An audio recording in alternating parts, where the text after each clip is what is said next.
आज के इस करियर काउंसलिंग में आप सभी का स्वागत है। मैं प्रभारी प्राचार्य राजकीय ग्रेड +2 विश्वविद्यालय मिहिजाम की ओर से आप सभी को धन्यवाद देता हूं। आप लोग ये करियर काउंसलिंग का फ़ायदा उठाएं।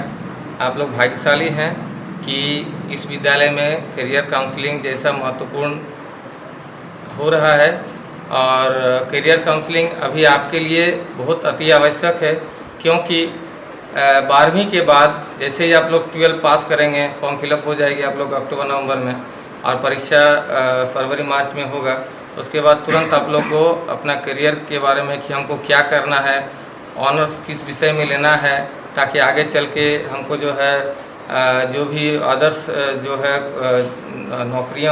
नौकरियां की जो संभावना है उसको कैसे हमको तुरंत मिले और अधिक से अधिक लाभ उठाइए इसका। ये इसी के साथ मैं अपने वाणी को विराम देता हूँ। बहुत बहुत धन्यवाद सर कि आप इतने व्यस्त होते हुए भी समय निकाले, और हम अखंड जी का भी धन्यवाद देंगे और सत्यजीत जी का भी कि इनसे हमने आग्रह किया था कि हमारे बच्चे यहाँ से 2-4-6 महीने के बाद निकल जाएंगे और बहुत सारे बच्चे रास्ता भटक जाते हैं, उन्हें पता नहीं चलता है कि आगे क्या करना है। इस विषय पर आप लोग तैयारी करें, और इन लोगों ने हामी भरी थी। इन लोगों ने जो अपना अनुभव लाया है वो आपके समक्ष रखेंगे। आप बारी बारी से प्रश्न करेंगे, उनका भी ये जवाब देंगे। मैं प्रभारी महोदय से चाहूँगा अगर समय है तो रहेंगे, और नहीं तो और ठीक है सर। मेरा कुछ समय है, ये काम है मेरा। और जैसे सावित्रीबाई फुले योजना चल रही है अभी, इसके कारण कुछ बच्चियों को मैंने फॉर्म लेके वहाँ खड़ा किया कि हम आ रहे हैं तुरंत, उसको भी करना ज़रूरी है। ये सर हैं, अखंड सर हैं, सत्यजीत सर हैं, वर्मा सर हैं, इन लोगों से आप फ़ायदा उठाइए, है ना? ठीक है ना? जैसा कि जान रहे हैं कि हम लोगों का विषय है कि 12वीं के बाद क्या करें। इस विषय पर बोलने के लिए आपके समक्ष आ रहे हैं अनुभवी मिस्टर अखंड ज्योति जी। एग्जामिनेशन का स्तर जिस प्रकार विगत वर्षों में बहुत कठिन होता जा रहा है, तो हम शुरुआत सबसे कठिन से ही एग्जामिनेशन से लेते हैं। भारत का सबसे कठिन एग्जामिनेशन संघ लोक सेवा आयोग के द्वारा होती है। आप लोग को मालूम नहीं, special class of railway apprentice की परीक्षा होती है, SCRA। हम जब तैयारी क्या करते थे उस समय ऑल इंडिया में मात्र 23 या 24 वो सीट हुआ करती थी, मात्र 24 सीट। समझ रहे हैं ना? 24 सीट केवल पूरे ऑल इंडिया बेसिस पर 24 सीट। हाँ, जब कठिन परीक्षा होती है तो उसका महत्व भी बहुत ज़्यादा ही होता है, लेकिन विगत कुछ वर्षों से बंद कर दिया गया है। लेकिन उसमें साइंस के लोग, आर्ट्स के लोग भी जाते हैं, आर्ट्स के लोग भी जा सकते हैं। लेकिन यही है कि बहुत सारे लोग का एज पार हो चुका है। वहाँ एग्जामिनेशन 16 या 17 साल में होता है और 18-19 आ जाते हैं, 1 साल या 2 साल ही भर सकते हैं। उसकी क्या खासियत है ये मैं बता दूँ। आप देखते होंगे कि कभी कभी सुनते होंगे कि रेलवे स्टेशन पर DRM आया है, ठीक है ना? तो उससे वही DRM ही बनते हैं, उससे आगे स्तर पर होते हैं। आपका एक विशेष प्रकार का सैलून होता है। सैलून तो हम कल बता दी क्या होता है। एक रेलगाड़ी आपकी होती है और आप जहाँ चाहें इंस्पेक्शन करने के लिए वही बनते हैं वहाँ से। तो स्टार्ट वहीं से हम किए, UPSC एग्जामिनेशन से। और सबसे टफ एग्जामिनेशन हमको लग रहा है कि IAS से भी बहुत ज़्यादा टफ होता है एग्जामिनेशन। जहाँ मात्र पूरे ऑल इंडिया में 23 सीट हो, तो आप सोच सकते हैं UPSC में तो 1000 वैकेंसी आती है, 1000, 1200, 1500 ऐसे करेंगे। तो सोचिए 25 या 30 हो, कितना टफ एग्जामिनेशन। वो तो स्पेशल क्लास लोगों के लिए होगा जो अच्छे एजुकेशनल बैकग्राउंड लिए हुए होते हैं। अब आते हैं उसी में UPSC के द्वारा ही नेशनल डिफेंस एकेडमी की परीक्षा होती है, NDA, जिसमें 4 साल पढ़ाया जाता है आपको और 4 साल पढ़ने के बाद आप लेफ्टिनेंट बन के रिटायर करते हैं। सेना के लेफ्टिनेंट बनिएगा, तीनों विंग्स में, थल सेना, वायु सेना और जल सेना। ठीक है ना, ऐसा नहीं समझिए कि ये टफ है, इसमें लड़ाई झड़ाई होगा और आपको ही लगाया जाएगा, तो ऐसी कोई बात नहीं, इतने डरने की कोई बात नहीं। क्योंकि उस परीक्षा को पास करके और आपका जो उसमें जो 4 साल या 5 साल जो ट्रेनिंग होती है ना, ऐसे ही आगे गोली खाने के लिए नहीं भेज दिया जाता है। उस जो 4 साल 5 साल जो ट्रेनिंग होती है, आपको बहुत पैसा खर्च करके ट्रेनिंग बनाया जाता है, या और 1 साल छोड़ करके आप आ जाइएगा तो आपको घर से उठा के ले जाएगा कि नहीं चलिए, छोड़ा नहीं जा सकता। वो भी टफ एग्जामिनेशन है। टफ मीन्स कि उसकी तैयारी भी टफ होती है और वहाँ टिकने वाला भी, लेकिन हाँ उसके बाद हो जाने के बाद हाँ उसकी सीट अच्छी खासी रहती है, 1000-1200 सीट रहती है और हर क्षेत्र में उसका वहाँ नहीं, वहाँ एक हो गया एनडीए हो गया, फिर उसके बाद उसी में एक आजकल चलने लगा है कि शॉर्ट सर्विस कमीशन। अभी तो जल सेना वाले उसमें दे रहे हैं, 12th के बाद आप जा सकते हैं। शॉर्ट सर्विस कमीशन वो होता है 10 या 15 साल की जॉब करवाते हैं, लेकिन अच्छी जगह जॉब करवाते हैं। तो एक वहाँ पर है आपके लिए जॉब, वहाँ से निकलने के बाद फिर उसके बाद अगर इन सरकारी से जो मेन सरकारी सेवा है इससे हट के अगर हटते हैं तो 12th के बाद एसएससी स्टाफ सिलेक्शन कमीशन जो सेंट्रल गवर्नमेंट के द्वारा होती है, उसमें एक एलडीसी की परीक्षा होती है, लोअर डिविजनल क्लर्क। ठीक है, उसकी विशेषता ये होती है कि आपको क्लर्क बनाया जाता है, लेकिन प्रमोशन उसमें हर 3 साल 4 साल में होता है। उसकी विशेष खासियत ये होती है कि आप टाइपिंग जानते हो, कंप्यूटर का नॉलेज जानते हो और गणित में अच्छी खासी थोड़ी सी पकड़ हो। ऐसा कोई ज़रूरी नहीं कि साइंस वाले जो मैथ बैकग्राउंड वाले हैं उन्हीं की गणित में अच्छी पकड़ हो। गणित का मतलब हुआ है कि 10th क्लास तक आप मैथमेटिक्स अच्छी तरह से जानते हो, तो आपके लिए वो सबसे अच्छी जॉब है। ठीक, इंटर के बाद वहाँ एक जॉब है।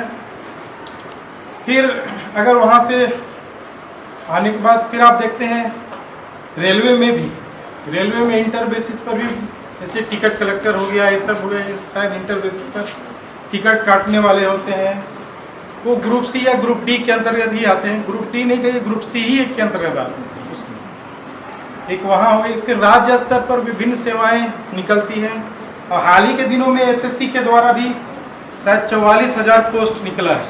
एसएससी अभी हम आज ही देखें तो कंबाइंड ग्रेजुएट लेवल नहीं, कंबाइंड ग्रेजुएट लेवल में इस बार का वैकेंसी है 1,77,000 वैकेंसी आई है।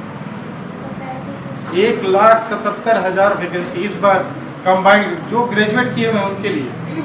तो आपके घर में कोई होंगे ग्रेजुएट किए हुए, तो आप कर सकते हैं, भर सकते हैं। इस बार का सबसे ज़्यादा सीट।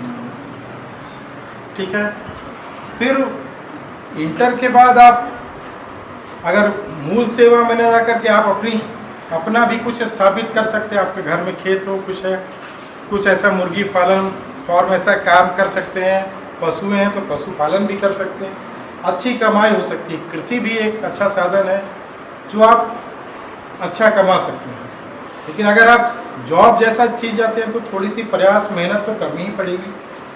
प्रयास इस सेंस में कि आपको रूटीन वर्क के अंदर कम से कम 8-10 घंटे की पढ़ाई अच्छी तरह से गहन अध्ययन करना चाहिए, क्योंकि कंपटीशन बहुत है। बहुत लोग आप फॉर्म भरते हैं, किसी को कहा नहीं जाते क्या स्तर है, इसलिए तैयारी उस स्तर का करना चाहिए कि आपको होना है। क्योंकि आपको एक ही सीट प्राप्त करना है तो उस स्तर पर होना है कि हमें एक सीट प्राप्त कर लेना है। वो हो गया। फिर उसके बाद आप ये राज्य सरकार में बहुत सारी सेवाएं निकलती है। फिर ग्रुप डी का स्तर है, ग्रुप डी रेलवे का ग्रुप डी हो गया, विभिन्न विभाग का भी ग्रुप डी हो गया, परीक्षा हो, उसमें भी आप जा सकते हैं। अखंड जी का बहुत बहुत धन्यवाद, जिन्होंने अपने अनुभव से टफ और आसान से आसान दोनों तरह की नौकरियों के बारे में इन्होंने बड़ी सरलता से आपको बतलाया कि कैसे हम लेफ्टिनेंट बन सकते हैं, कैसे हम डीआरएम बन सकते हैं और फिर हम ग्रुप डी की नौकरी भी ले सकते हैं। सभी के पास आईएएस की तैयारी करना, यूपीएस निकालना ये नहीं हो पाता है, क्योंकि हम लोग ग्रामीण क्षेत्र से हैं। तो वहाँ का सपना देखने में तो कोई बुराई नहीं है, और हम और आप जैसे ही करते हैं। तो अगर वहाँ तक ना पहुँच पाए तो और भी रास्ते खुले हैं, उनके बारे में भी इन्होंने डिटेल से बताया। हमें उम्मीद है कि आप लोग उस रास्ते पर चलेंगे और अपने जीवन में कुछ विकास करेंगे। आपके समक्ष अपना अनुभव शेयर करने के लिए आ रहे हैं सत्यजीत मंडल जी।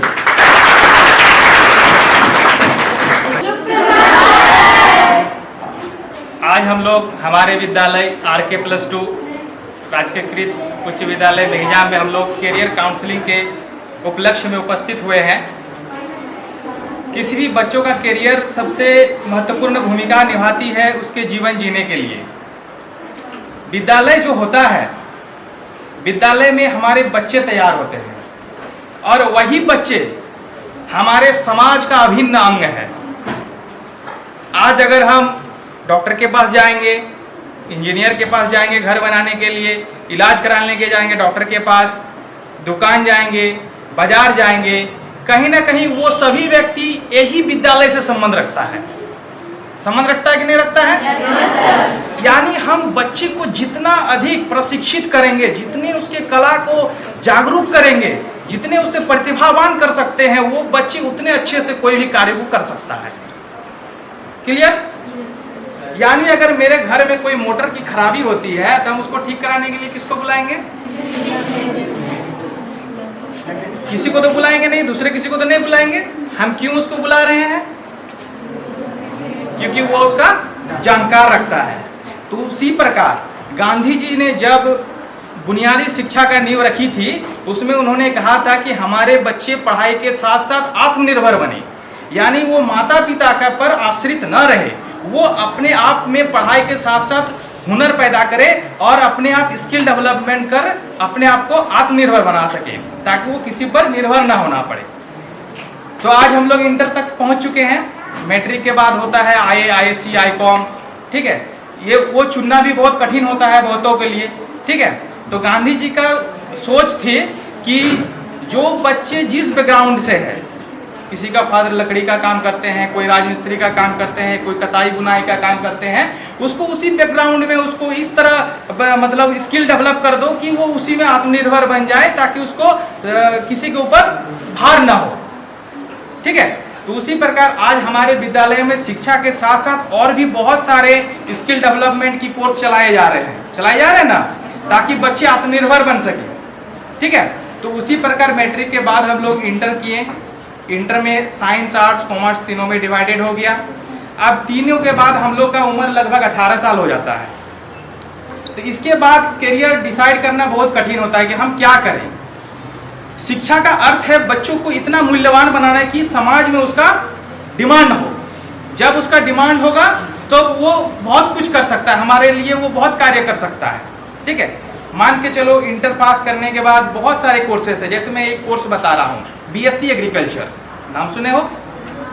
बहुत सिंपल कोर्स है, लेकिन इसका डिमांड बहुत है। 4 साल का कोर्स होता है, ठीक है। इसके पढ़ने के बाद बच्चे जिला मत्स्य पदाधिकारी, जिला कृषि पदाधिकारी, कृषि से डिपार्टमेंट बहुत ऊंचे ऊंचे पोस्ट में जा सकते हैं।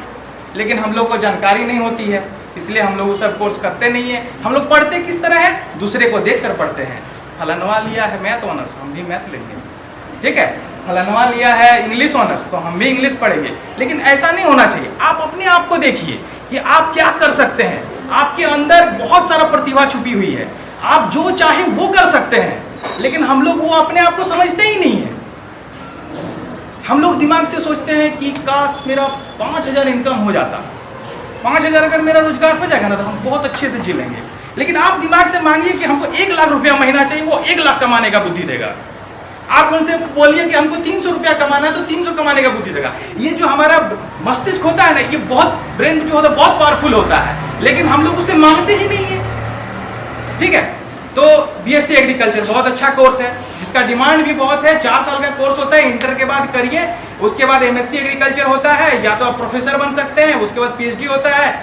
आप जहाँ जहाँ चाहे वैसे वैसे सेटअप ले सकते हैं। अभी झारखंड में बहुत अच्छा बहाली आई हुई थी BSc एग्रीकल्चर का, ठीक है। उसके बाद होता है आपका अमानत का कोर्स। अमानत मतलब समझते हैं? माफी वाला, मापी वाला, जमीन नापी वाला, जमीन नापने वाला। ये लैंड सर्वेयर। जो पुराने बुजुर्ग हैं वही लोग किए हैं, बाकी सब अब खत्म है, कोई इंटरेस्ट नहीं लेता है इस सब चीज में। ठीक है, वो कोर्स 1 साल का कोर्स होता है, इंटर पास का होता है। ठीक है, एक दिन में आप 4,000-5,000 रुपया आराम से कमा सकते हैं। अगर कहीं नौकरी भी नहीं लगा तो 5,000 रुपया आराम से कमाइएगा। ठीक है, बहुत अच्छा कोर्स है, 1 साल का। आज झारखंड में इतने सारे यूनिवर्सिटीज खुल गए हैं कि कोई भी कोर्स करना बहुत आम बात है। और झारखंड सरकार इतना उसमें ई कल्याण के द्वारा आपको पैसा दिया जा रहा है, छात्रवृत्ति दिया जा रहा है कि आपको मतलब लगेगा ही नहीं हम कहीं फीस दे रहे हैं। सारा पैसा तो सरकार वहन कर रही है, वापस मिल जाता है। मान लो बीएससी एग्रीकल्चर 1 साल का फीस है मिनिमम। अगर आप प्राइवेट बहुत अच्छा कॉलेज में करिएगा तो 50,000 में 40,000 आपका रिफंडेबल है। आमीन सर्वेयर का कोर्स का फीस है मात्र 30,000 रुपया। उसमें आपका 20 से 25,000 रुपया रिफंड हो जाएगा। बाकी आप रह के पढ़िए, जितना नॉलेज गेन करना है करिए, हो गया। फिर अगर आप मान के चलिए, अगर आप आते हैं मेडिकल लाइन में DMLT, dresser, OT, ANM, GNM, BSc nursing, MSc nursing, सब ग्रेजुएट लेवल का कोर्स है। इतना अच्छा कोर्स है कि हम लोग ये सब छोड़ देते हैं। ANM करेंगे आराम से हमको एक नर्स का नौकरी मिल जाएगा। उसमें हम आर्ट्स साइंस का कोई कॉम्बिनेशन नहीं है, आर्ट्स वाला भी जा सकता है, साइंस वाला भी जा सकता है, सिर्फ लड़कियों के लिए। ठीक है, फिर हो गया आपका GNM 3 साल का कोर्स है, उसमें लेकिन साइंस होना चाहिए। उसके बाद BSc नर्सिंग का तो इतना डिमांड है कि आप इक्विवेलेंट टू डॉक्टर का वर्क कर सकते हैं। ठीक है, आजकल प्राइवेट हॉस्पिटल बहुत खुल रहे हैं, वहाँ भी आप जॉब कर सकते हैं। एक्सपीरियंस के बाद आप बहुत अच्छा कर सकते हैं। BSc नर्सिंग हो गया। BSc नर्सिंग जो करता है वो फिर MSc नर्सिंग कर सकता है, वो फिर आप BSc नर्सिंग के कॉलेज में पढ़ा भी सकते हैं, सबसे बड़ी बात है। और DMLT, एक्सरे, उसमें आप लैब असिस्टेंट, ये सारा कुछ हो सकता है। ये हो गया। अगर आप कंप्यूटर सेक्टर में जाना जा सकते हैं तो इंटर के बाद BCA होता है, 3 साल का कोर्स होता है। ठीक है, BCA में आप बहुत अच्छा एक कंप्यूटर मास्टर बन सकते हैं, और सरकारी में भी इसका बहुत ज़्यादा स्कोप है। बैचलर ऑफ कंप्यूटर साइंस, ठीक है, बैचलर ऑफ कंप्यूटर साइंस 3 साल का कोर्स है। इसमें अगर 1 साल का कोर्स फीस आएगा मोटा मोटी 40,000, 30 से 40,000 के बीच में आता है, और इसमें आपको सारा पैसा रिफंडेबल है। ठीक है, उसके बाद आता है आपका BCA हो गया, उसके बाद आप MCA उसके बाद कर सकते हैं, मास्टर डिग्री। अगर आप ग्रेजुएट हैं तो PGDCA कर सकते हैं, ट्रेनर बन सकते हैं। जैसे आपका कोई स्कूल में प्रोजेक्टर लगा हुआ है, ये सब जो कंपनी लेता है वो सब आपको हायर करते हैं। ठीक है, उसके बाद तो नॉर्मल तो बीटेक वगैरह तो सब आप लोग जानते ही हैं। बीटेक हो गया, अभी तो नॉर्मल ग्रेजुएशन भी 4 साल का हो चुका है। 4 साल में आप कोई साइंस में जाइएगा तो physics, chemistry, math, botany, zoology, ये सब ऑनर्स करिए। तो ये सब क्या है ना, थोड़ा लॉन्ग टाइम पढ़ना पड़ता है। अगर हमको शॉर्ट टाइम में चाहिए तो ये सब है। अगर हम इसके बदले 4 साल में अगर BSc नर्सिंग कर लेते हैं, एक आता है आपका BSc B.Ed, BA B.Ed, 4 साल में BA के साथ ग्रेजुएशन के साथ B.Ed, ये बहुत अच्छा कोर्स है। अगर हम 4 साल ग्रेजुएशन में इन्वेस्ट कर रहे हैं तो 4 साल हम इधर इन्वेस्ट करके हम टीचर भी बन सकते हैं, प्लस ग्रेजुएट लेवल का कोई भी फॉर्म भी डाल सकते हैं। तो ये भी बहुत अच्छा कोर्स है। उसके बाद अगर आप ग्रेजुएशन कर लेते हैं तो आप B.Ed M.Ed 3 साल में कर सकते हैं, इंटीग्रेटेड कोर्स। उसका भी बहुत अच्छा डिमांड है। आप रीजनल डायरेक्टर तक जा सकते हैं, DO DSC बन सकते हैं। अब आपके ऊपर डिपेंड करता है आप चाहते क्या है। ठीक है, फिर अगर लॉ तरफ अगर आते हैं तो इंटर के बाद BA LLB होता है 5 साल का। ठीक है, और एक होता है ग्रेजुएट के बाद करिएगा तो 2 साल का, वो हो गया। उसको भी करके आप लॉयर बन सकते हैं। लॉयर्स का जो है वो तो है ही है, आप जान ही रहे हैं। अब आप चुनिए आपको करना क्या है। ठीक है, शिक्षा जो है, शिक्षा हमारे उद्देश्य की पूर्ति के लिए होता है। ठीक है, इस प्रकार एक फिजिकल टीचर देखे हैं आप लोग, शारीरिक शिक्षक जो होता है देखे हैं, शारीरिक शिक्षक। जैसे सभी विषयों के शिक्षा के लिए अलग अलग विषय के शिक्षक आपके विद्यालय में है, उसी प्रकार शारीरिक शिक्षा के लिए एक शारीरिक शिक्षक की नियुक्ति की जाती है। पता है? मार्कुस लकड़ा जी हैं। नहीं पता है? शिक्षा का कॉन्सेप्ट है बच्चों को पढ़ाई के साथ साथ उसका सर्वांगीण विकास हो, ऑलराउंड डेवलपमेंट। मतलब वो स्वास्थ्य भी उसका अच्छा हो, पढ़ने में भी अच्छा हो, खेलने में भी अच्छा हो, सिंगिंग में भी अच्छा हो। तो इसीलिए सभी विषयों के शिक्षकों को रखा जाता। उसके लिए क्या करना पड़ता है? शारीरिक शिक्षक बनने के लिए क्या करना पड़ता है? एक होता है BPEd, bachelor of physical education, वो ग्रेजुएशन के बाद होता है, ठीक है। और एक होता है इंटर के बाद।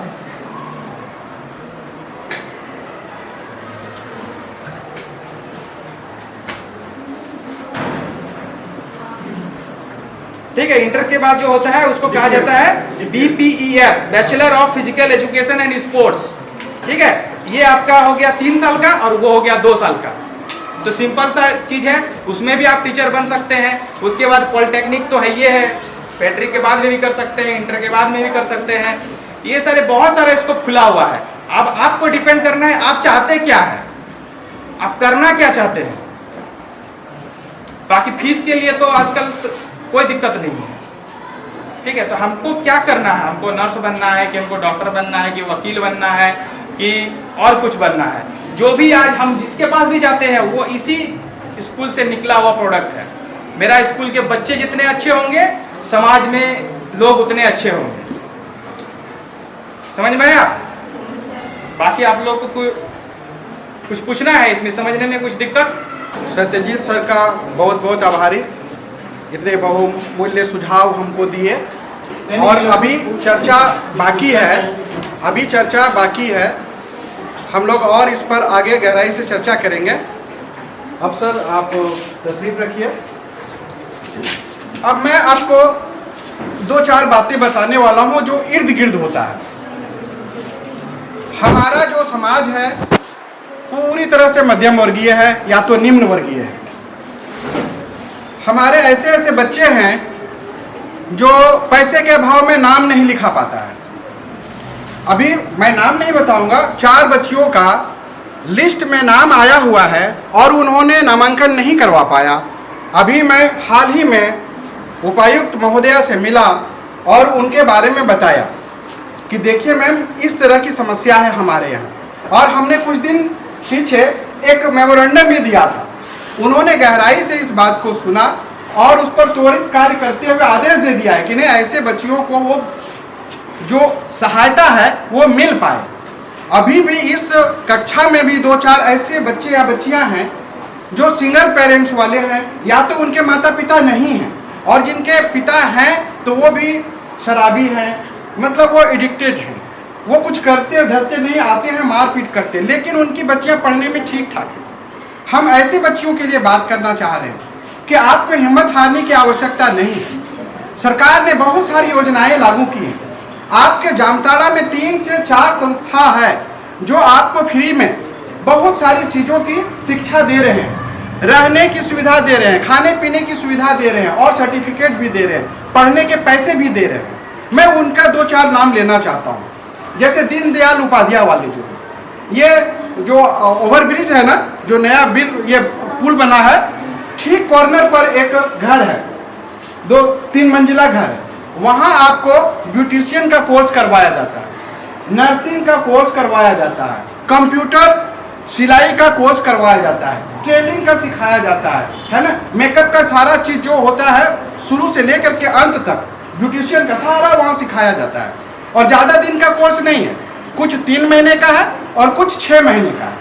हम उसका फ़ायदा उठा सकते हैं। जिनके पास पैसे नहीं हैं वो एकदम आराम से वहाँ जाइए, आपको वो सारा चीज़ सिखाएगा और सर्टिफिकेट दे करके विदा करेगा बिना पैसे का। तो पैसा अब बहुत बड़ा फैक्टर नहीं रह गया है। आप अगर कुछ करना चाहते हैं तो विभाग से संपर्क करिए।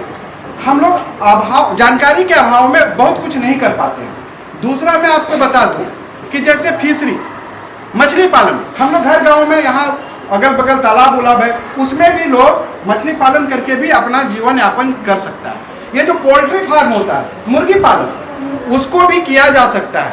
फ्लोरिकल्चर, अगर आप फूल की खेती कर लेते हैं, सालों भर तरह तरह के फूल उपजाते हैं, उसमें भी आपको बहुत सारा इनकम हो सकता है। एग्रीकल्चर, खेती बाड़ी, हम लोग तो मिट्टी से जुड़े हुए व्यक्ति हैं, अगर हम खेती बाड़ी भी मन से करें तो उसमें भी बहुत कमाई है। अगर जो सीजन में उपजता है वो काम ना करिए, सीजन के विरुद्ध वाला काम करिए जो बड़ी मुश्किल से उपजता है। जैसे अभी धनिया का पत्ता अगर उपजाते हैं तो 400 रुपये किलो में, अभी फूल गोभी, अभी बैगन, 100 रुपये 60 रुपये मिलता है। तो मतलब हम एकदम वैज्ञानिक तरीके से आधुनिक खेती करें, उसमें भी हम अपना काम कर सकते हैं। अब रह गया देखिएगा दूध वगैरह दूहने का काम। आजकल ना गाय बैल से हम लोग दूर होते चले जा रहे हैं, लेकिन अभी मिल्क का काम जो है, दूध का काम इतने जोरों पर होता है कि सही दूध के लिए, शुद्ध दूध के लिए पूरा समाज तरसता है। अगर हम गाय वगैरह पालन कर ले तो उसमें भी हम अच्छा इनकम कर सकते हैं। तो ये सब है क्या, कम लागत में अच्छा हम लोग इनकम कर सकते हैं। और क्या कर सकते हैं हम लोग, सरकार की ढेर सारी योजनाएं हैं जिनके बारे में आपको जानना चाहिए। आप मोबाइल इंटरनेट चलाते हो, गलत गलत चीज़ों को देखते हो, आप उससे सवाल करिए कि हम अपना करियर कैसे आगे बढ़ा सकते हैं, समाज में क्या क्या हो रहा है। इतना अभी देखते हो, रोज आते हैं संस्था वाले कि चलिए हम कंप्यूटर फ्री में सिखाएंगे। वो कंप्यूटर की डिग्री भी देगा, सिखाएगा भी और आपको प्लेसमेंट भी देगा। तो हमको उस पर ध्यान देना पड़ेगा। ये जो फालतू में इधर उधर आप घूमते हैं ना, वो काम ना करके जीवन कैसे मेरा आगे जाए, इस पर अगर काम करेंगे तो छोटी छोटी चीज़ों से भी हम बहुत बड़ी उपलब्धि ले सकते हैं। जैसे मैंने बताया कि मेरे गांव का एक लड़का था, वो जूता पॉलिश से शुरू किया, उसका प्रिंटिंग शुरू किया और आज बहुत बड़ा उद्योगपति बन गया है। तो कभी भी पैसा जो है वो कारण नहीं है। आप अभी सर ने बताया कि आप बीएड कर सकते हैं, नर्सिंग का कोर्स कर सकते हैं, आईटीआई कर सकते हैं। अगर ये कोर्स करते हैं ना तो जो पैसा लगता है सरकार रिटर्न दे देती है। आजकल स्कॉलरशिप की व्यवस्था हो गई है। हम ही बताए कि गांव में था तो हमें पता नहीं था कि नेट भी कोई चीज़ है, नेशनल एलिजिबिलिटी टेस्ट हम नहीं जानते थे। बाद में जब बम्बई दिल्ली घूम के आए तो बोला कि ये चीज़ होता है, और अभी देखिए हमने नेट दिया और सर बता दिए कि अरे आप तो पास हो गए हैं सर, इन्होंने ही बताया, याद है ना सर, आप ही खोजे थे। तो ये सब हम लोग कर सकते हैं, लेकिन हमें कोई बताने वाला नहीं मिलता है। जानकारी के अभाव में हम लोग बहुत पीछे रह जाते हैं, बाद में पछताते हैं अरे ये तो हम कर सकते थे। तो आप मेहंदी लगाने का काम कर सकते हैं, ब्यूटिशियन वाला काम कर सकते हैं, है ना, हॉस्पिटलिटी वाला काम कर सकते हैं। बहुत सारा काम है जो आप कम पैसे में भी कर सकते हैं। तो इस संबंध में अगर आप लोगों को और कुछ जानकारी चाहिए तो अब आप सवाल कर सकते हैं, हमारे एक्सपर्ट जवाब देने का प्रयास करेंगे। जिनको बोलना हो हाथ ऊपर करेंगे, हमारा ये व्यक्ति जाएंगे आपसे क्लास लेंगे। बहुत बहुत धन्यवाद। जैसे हम बच्चे लोगों को तो नौकरी करने का मन करता है, लेकिन अधिकतर बच्चे को नहीं पता होता कहाँ फॉर्म भरना चाहिए, कहाँ पे भरेंगे, कैसे भरेंगे, किसके साथ जाएंगे। पेरेंट्स लोग हेल्प नहीं करना चाहते, बोलते लड़की है एग्ज़ाम नहीं देना होगा। तो उस तरह की समस्या को कैसे हल करेंगे, कैसे पता चले कि कहाँ पे किस एग्ज़ाम का मतलब किस नौकरी का फॉर्म कहाँ पे भराया जा रहा है। देखिए सब लोग तो लगभग सबके घर पर स्मार्टफोन तो जरूर हो गए, बिल्कुल सब लोग चलाते हैं। अब तो सूचना का तंत्र ऐसा मजबूत हो चुका है कि आपके घर तक पहुंच रहा है, कहीं और जाने उन्हें की जरूरत है ही नहीं। वाह, तो आप अपने घर से ही स्टार्ट कीजिए। और क्या, मतलब मोबाइल नेट को पर- नहीं पता ना, सब बता, मोबाइल को अच्छा सा उपयोग कीजिए ना। उसमें डेली न्यूज़पेपर आता है मोबाइल पर ही, आप तो उससे देखिए न्यूज़पेपर पढ़ रहे हैं, वो न्यूज़पेपर खरीदने की जरूरत नहीं है, न्यूज़पेपर आपके मोबाइल में ही है, वहाँ से आप आ सकता है। यही है। और है और फॉर्म भी भरने के लिए भी कहीं जाने के, आज तो ऑनलाइन फॉर्म भरा रहा है और वो भी मोबाइल से ही भरा जाएगा। कहीं जाने और कहीं, हाँ परीक्षा देने के लिए भले जाना पड़े, परीक्षा देने के लिए जहाँ सेंटर है वहाँ तो आपको जाना ही पड़ेगा, इतना तो कष्ट तो करना ही पड़ेगा। बाकी सब तो आपके घर पर है और कहीं जाने की जरूरत नहीं। ये बहुत बढ़िया। लॉयर बनना है क्या करना? ग्रेजुएशन स्तर पर है, बीए एलएलबी की परीक्षा होती है, पढ़ाई होती है, तो उसे आप कर सकते हैं। और भारत का सबसे सर्वोच्च संस्थान बेंगलोर में है, इंडियन लॉ यूनिवर्सिटी, उसका इंटरेस्ट निकाल दीजिए। बहुत सारे लोग, बहुत अच्छे अच्छे लॉयर से मिलना पड़ेगा, सबसे अच्छे। हाँ, राम जेठमलानी के जितने भी लोग हैं सब जेठमलानी जिनका टाइटल है, सब लॉयर। भारत के जितने भी जेठमलानी हैं सब लॉयर हैं, ऊंचे दर्जे के लॉयर हैं। ऊंचे दर्जे के क्या है, वो सुप्रीम कोर्ट में ही अपना लॉ प्रैक्टिस करते हैं, उधर उधर नहीं होता। उनकी एक हियरिंग की फीस 10 लाख 15 लाख जैसा फीस है वैसा एक हियरिंग। एक बार जाके लोग कोर्ट में जाएंगे, वो 15 लाख रुपया लेंगे। पुलिस बनने के लिए क्या करना चाहिए? पुलिस जो होता है ये हमारे JSSC के द्वारा जो होता है उसका वैकेंसी निकाला जाता है। उसमें उसके मानदंड होते हैं, शारीरिक ऊंचाई, लंबाई, चौड़ाई और शैक्षिक योग्यता मैट्रिक पास होती है। उसके आधार पर पुलिस की बहाली होती है। एक जिला स्तर में भी होती है, ठीक है। उसमें जो होता है, जो जिला का साइट होता है उस साइट में उसको अपलोड किया जाता है। जैसे अभी जमतड़ा में चौकीदार का बहाली हो रहा है, ठीक है, उसका साइट में दिया हुआ है 300 कुछ वैकेंसी है। उसको मैट्रिक पास योग्यता रखा गया, 18 वर्ष या 21 वर्ष ऐसा कुछ उम्र है। उसको वो अप्लाई करेंगे, फिर उसका शारीरिक मानदंड की परीक्षा होगी, दौड़ होगा, फिर वो बन सकते हैं। उसके बाद जो होते हैं, जैसे जो एग्जाम देकर एक फेस हो गया, फिर आपका दरोगा का जब बहाली होता है वो सब JSSC के द्वारा होता है। उसको भरिए, एग्जाम दीजिए, पास करिए, बस हो गया। बहुत सिंपल है, कोई टफ नहीं है, सब साइट में अवेलेबल है। हर एक स्टेट में अपना स्टेट का कमीशन होता है, ठीक है। जैसे हमारा झारखंड है तो झारखंड में JSSC होती है और JPSC होती है। ऊंचा वर्ग का जो पोस्ट होता है वो JPSC लेती है, और जो निम्न वर्ग का होता है वो JSSC लेती है। और उससे भी जो निम्न होता है वो जिला स्तर में होते हैं, ठीक है। तो जिला स्तर में जो साइट होते हैं उसको सर्च करिएगा तो निम्न वर्गीय वाला आएगा, और JSSC में थोड़ा उच्च वर्गीय, उससे ज्यादा उच्च वर्गीय DSP SP वाला वो JPSC में आएगा, ठीक है। लोको पायलट बनने के लिए क्या चाहिए? लोको पायलट बनने के लिए शायद मैकेनिकल में ITI करना पड़ेगा। ITI मैकेनिकल ब्रांच में ITI करने के बाद रेलवे की जो वैकेंसी आएगी उसमें भरना होगा। लोको पायलट का लोको वैकेंसी पायलट आता है, हाँ। वो सेंट्रल गवर्नमेंट का नौकरी, हाँ सर, रेलवे की नौकरी सेंट्रल गवर्नमेंट। वैकेंसी आएगा, फिल करना है। शारीरिक दक्षता की उसकी बस जांच यही। होगी, एग्जाम होगी, बस होगी। नहीं, पहले तो परीक्षा होगा। जनरल मैनेजर रेलवे में कैसे बने, क्या करना पड़ेगा उसके लिए? जनरल मैनेजर बनने के लिए आपको मैकेनिकल और या इलेक्ट्रिकल में इंजीनियरिंग करना पड़ेगा। मैकेनिकल या इलेक्ट्रिकल में इंजीनियरिंग करने के बाद उसकी एक परीक्षा होती है, इंडियन इंजीनियरिंग सर्विस करके, आप उसको निकालिएगा और आपको ब्रांच मिलेगा रेलवे, तो वहाँ बन सकते। वैसे DRM बनने के लिए तो हम बता ही दिए हैं, हाँ, शुरू में ही बताए। DRM कैसे बनता। देखिए, कोई भी कार्यों को हम करें उसको ईमानदारी पूर्वक करें। अगर हम पढ़ रहे हैं तो ईमानदारी पूर्वक, अगर हम नौकरी कर रहे हैं तो ईमानदारी पूर्वक, अगर बिजनेस करेंगे तो ईमानदारी पूर्वक। कभी किसी से कोई मतलब छल छलावा नहीं, मतलब आपके अंदर मतलब ईमानदारी होनी चाहिए, तभी आपका बिजनेस भी ग्रो करेगा और आपका नौकरी भी ग्रो करेगा और आप भी ग्रो करेंगे, ठीक है। अगर बिजनेसमैन में है तो आप कितनों को नौकरी दे सकते हैं। अगर नौकरी करते हैं तो आप अकेले नौकरी करिएगा। आप मस्तिष्क से जो चीज मांगिएगा वो आपको वही चीज के लिए तैयार करता है। आप दिमाग से जो मांगिएगा वही आपको देता है। मांगिए ज्यादा मिलेगा ज्यादा, मांगिएगा कम मिलेगा कम। धन्यवाद।